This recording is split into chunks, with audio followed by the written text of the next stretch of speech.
25 जानेवारी 2026 वार रविवार या दिवशी यंदा रथसप्तमी आलेली आहे. रथसप्तमी हा दिवस सूर्य उपासनेसाठीचा सर्वोत्तम दिवस मानला जातो. तर बघा, या दिवशी अर्थातच महिला हळदी कुंकू कार्यक्रम करतात, लहान मुलांचे बोरनान केले जाते.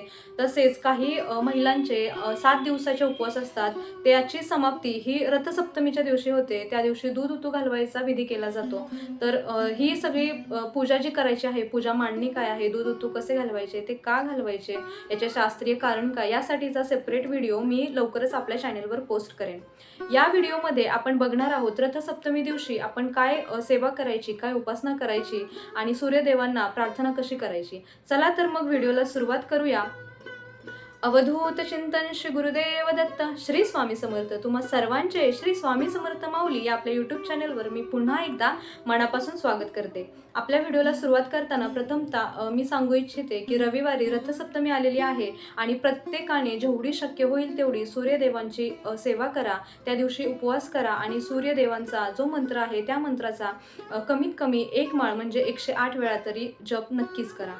तर बघा, रविवार हा दिवस सूर्य उपासनेसाठीचा मानला जातो आणि रथसप्तमी हा दिवस सूर्यदेवांचा जन्मदिन म्हणून साजरा केला जातो. तर रथसप्तमीला आपल्याला सूर्यदेवांची पूजा करायची आहे, अर्थात सूर्यदेवांची उपासना करायची आहे. त्यांचे काही मंत्र असतील तर ते आपल्याला पठण करायचे आहेत. तर या दिवशी आपल्याला काय करायचं आहे, तर बघा, सर्वप्रथम सकाळी लवकर उठायचं आहे. आता लवकर उठणं म्हणजेच ज्यांना शक्य होईल त्यांनी ब्रह्ममुहूर्तावर नक्कीच उठा. कारण बघा, ब्रह्ममुहूर्तावर उठणं हे पहिल्यापासून आपल्या हिंदू धर्माच्या परंपरेत चालत आलेली एक प्रथा आहे, एक दिनकर्माची सुरुवात आहे.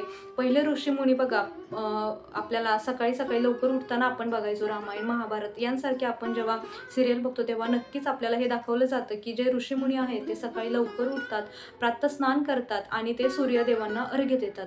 आता हे अर्घ्य देताना आपल्याला ब्रह्ममुहूर्तावर द्यायचं आहे, म्हणजे ब्रह्ममुहूर्तावर उठायचं आहे आणि सूर्य उगवण्याच्या आधी म्हणजे किंवा सूर्य उगवताना त्या सूर्याकडे बघत आपल्याला सूर्यदेवांना अर्घ्य द्यायचं आहे. आता अर्घ्य देण्यासाठी आपल्याला काय लागणार आहे, तर एक तांब्याचा तांब्या लागणार आहे. त्यामध्ये आपल्याला पाणी भरून घ्यायचं आहे. त्याच्यामध्ये हळद, कुंकू, अक्षता टाकायच्या आहेत.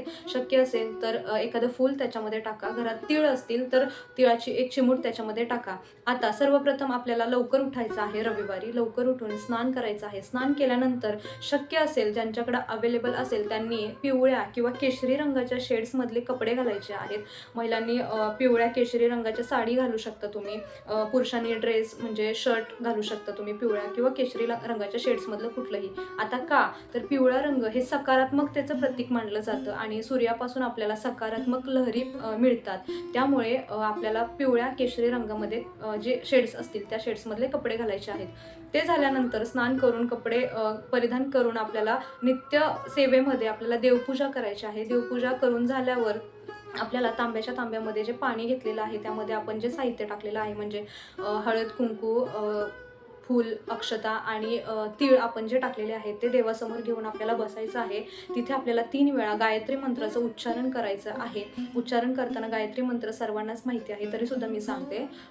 ओम भूर्भुवः स्वः तत्सवितुर्वरेण्यं भर्गो देवस्य धीमहि धियो यो नः प्रचोदयात्. हा मंत्र आपल्याला 3 वेळा म्हणायचा आहे. त्यानंतर आपल्याला सूर्यदेवांना ते तांब्यातलं पाणी अर्घ्य देण्यासाठी घेऊन जायचं आहे. आता अर्घ्य देताना आपण शक्यतो उगवता सूर्य आपण बघणं हे खूप शुभ मानलं जातं. ज्यांच्या कोणाच्या घराच्या बाल्कनीमधून सूर्यदेव दिसत आहेत त्यांनी तिथून अर्घ्य द्या.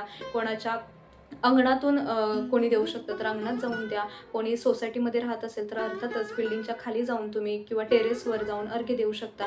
पण काही गोष्टींची आपल्याला दक्षता घ्यायची आहे, ती म्हणजे सूर्यदेवांना अर्घ्य देताना ते पाणी आपल्या पायांवर पडू देऊ नका किंवा कोणी ते पाणी ओलांडू नये याची तुम्ही दक्षता घ्या.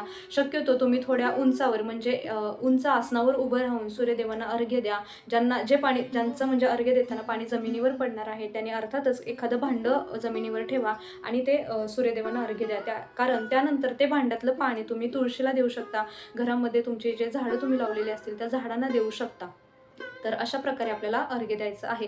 आता अर्घ्य देताना आपण मनामध्ये समर्पित भावाने सूर्यदेवांना आवाहन करायचं आहे की हे सूर्यदेवा, मी तुम्हाला अर्घ्य देत आहे. मला, माझ्या कुटुंबाला आरोग्य प्रदान करा. तुमच्या सकारात्मक लहरी माझ्यापर्यंत येऊ द्या. म्हणजे अर्थातच सूर्यदेव हे सगळ्यांना समान न्याय देतात, सर्वांना त्यांच्या सकारात्मक लहरी प्रदान करतात. तरीही आपण प्रत्येकाने आपल्या स्वतःसाठी, आपल्या कुटुंबासाठी सूर्यदेवांकडे प्रार्थना करायची आहे त्यांना अर्घ्य देताना.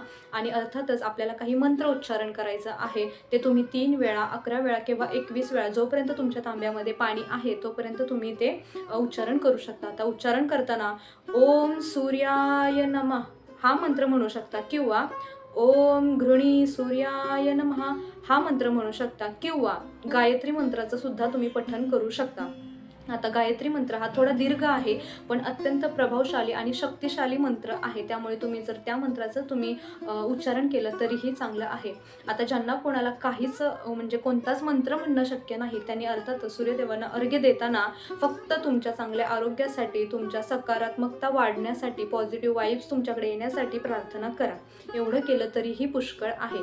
त्यानंतर अर्घ्य देऊन झाल्यानंतर घरामध्ये, आणि तुम्ही लक्षात ठेवा की अर्घ्य देताना जे तुम्ही भांडं वापरणार आहे, जो तुम्ही तांब्या वापरणार आहे, तो शक्यतो तांब्याचाच तांब्या वापरावा. आणि पहाटेच्या वेळेस म्हणजे सूर्य उगवतानाच, सूर्योदयापूर्वी किंवा सूर्य उगवताना, उगवत्या सूर्याला तुम्ही अर्घ्य द्यायचं आहे. या 2 गोष्टी लक्षात ठेवा. कारण त्यानंतर सूर्य जेव्हा थोडा वरती येतो, जेव्हा थोडा प्रखर होतो, त्यावेळेस तुम्ही अर्घ्य नाही द्यायचं. कारण हे शास्त्रातच सांगितलेलं आहे की ब्रह्ममुहूर्तावर किंवा पहाटेच्या वेळी सूर्यदेवांना अर्घ्य देणं हे शुभ मानलं जातं.